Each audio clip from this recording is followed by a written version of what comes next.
Now I have to start this review out by simply saying or asking, why wasn't this the first episode of Season 3? Because this is exactly what I and I think a lot of fans were hoping for, if not expecting, out of last week's season premiere.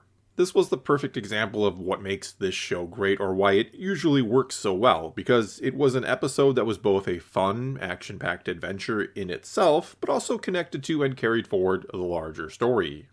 And in my opinion, that's the secret formula to The Mandalorian's success. Finding that blend or sweet spot between being a self-contained adventure of the week style show where you can just sit back and enjoy the episodes for what they are, and having this ever-progressing overarching narrative to get vested in. And what I feel last week's episode was mainly missing was that more focused, individual, self-contained story. It instead felt rather disjointed overall, and like we were just hopping from place to place for no real reason. It had no cohesive story or purpose, other than to be set up and recap in the wake of the Book of Boba Fett, where obviously a lot of very important things for the bigger picture happened, and happened in another show, and they wanted to sort of touch base or reiterate on all the things that had happened there, before diving headfirst into the new season. They also then wanted to, I guess, try and save a bit of time by multitasking the episode and having it also set up other things to come. Things that, sure, almost undoubtedly will be relevant down the road, like the pirates we saw.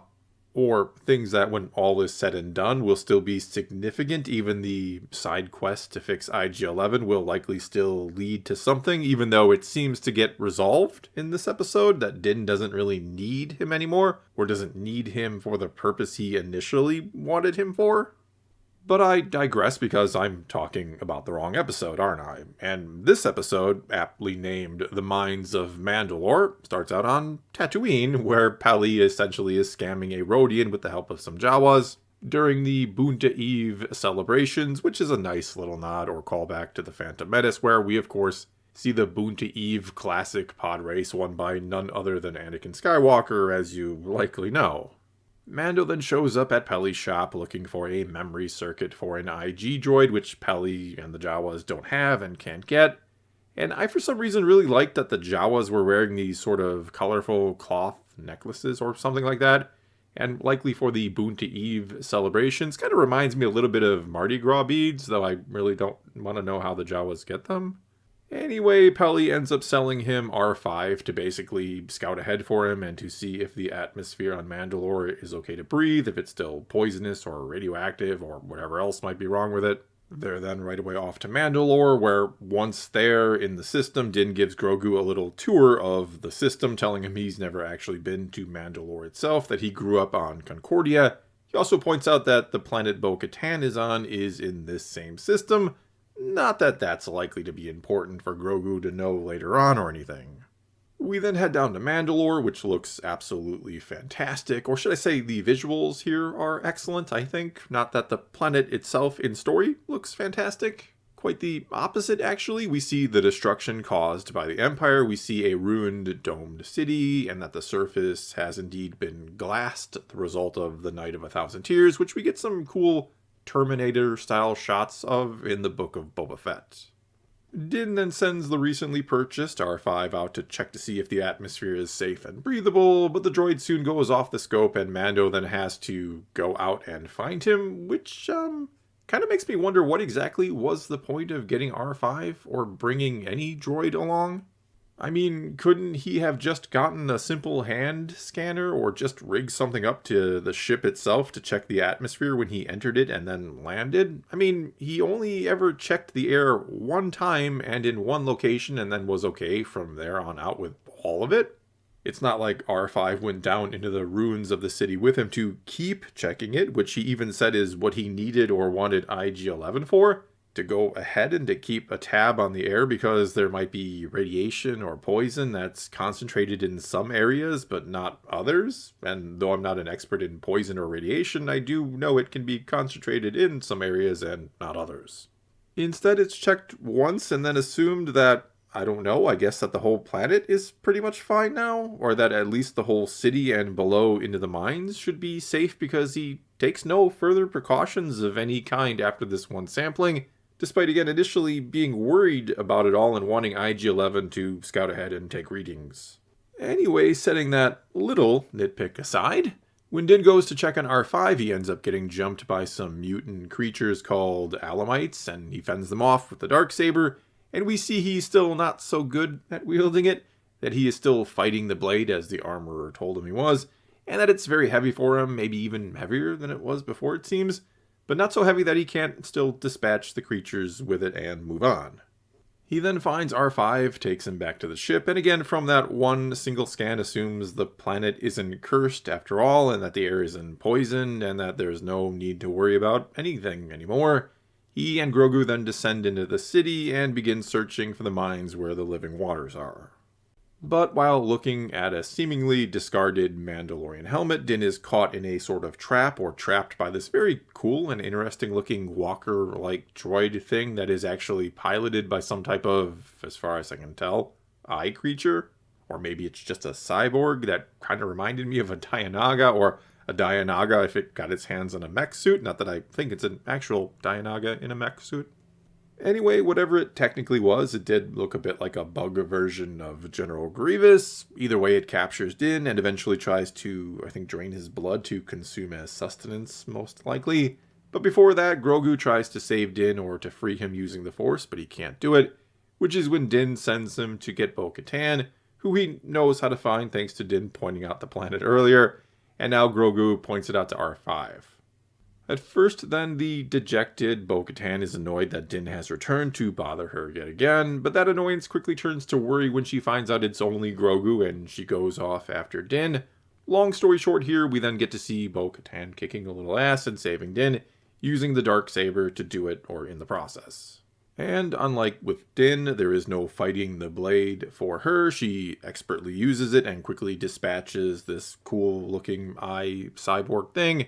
And after the first 2/3 or so of the episode has been this really, really good, kind of entertaining, fun adventure down to the mines of Mandalore, things then get rather interesting in a different sort of way after Bo-Katan agrees to show Din where the mines are, or where the living waters are, and how to get there.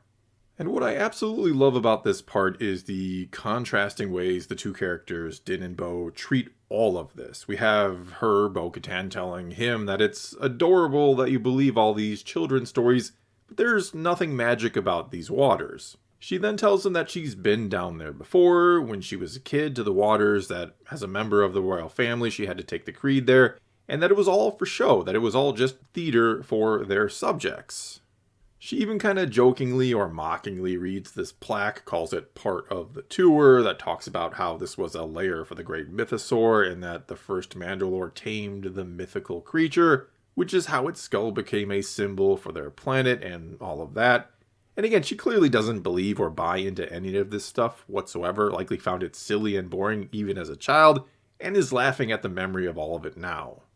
At least she's laughing more so on the inside, because this is all extremely important to Din, and I think she kind of respects that, especially after Din showed respect to her father by saying this is the way when he finds out she's dead. I think that actually kind of touches her a little bit and maybe changes her attitude just a little bit towards him. Either way, Din is treating this like a holy place and a sacred experience, and he fully believes in all of it. Because this is his chance to reclaim his place and purpose as a Mandalorian. He even starts to walk into the waters, reciting his vows, and it looks like everything's just gonna go normally. But then he falls deep, deep into the water. I'm guessing that the stairs and all of that has cracked and fallen away, likely when the city was bombed, or else you'd think Bo-Katan would have warned him not to go too deep into the water. Anyway, he goes in and sinks all the way to the bottom because of the armor. The Beskar armor is pretty heavy. You can't exactly swim in the stuff. And Bo-Katan goes in to rescue him. On their way back up to the surface then, Bo-Katan sees a mythosaur of all things. I'm not sure if Din sees it or not. I'm thinking he doesn't.